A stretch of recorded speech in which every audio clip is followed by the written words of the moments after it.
Perang antara Hamas dan Israel makin hari makin memanas. Serangan demi serangan dilayangkan baik di jalur Gaza maupun di Israel. Dilansir dari timesofisrael.com pada Kamis 12 Oktober, area Yerusalem berubah menjadi seperti kota hantu.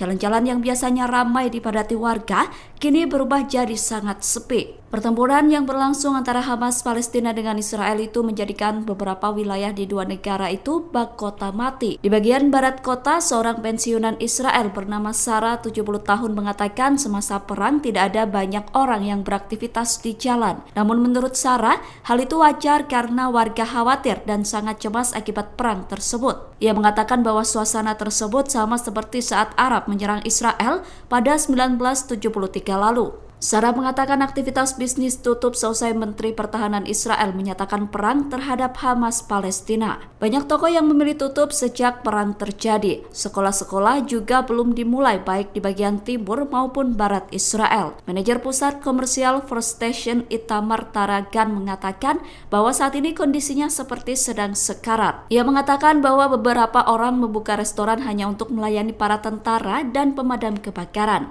Taragan mengatakan bahwa setiap hari dirinya kesulitan bernafas akibat serangan udara yang dilakukan Hamas.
Download Tribun X sekarang, menghadirkan lokal menjadi Indonesia.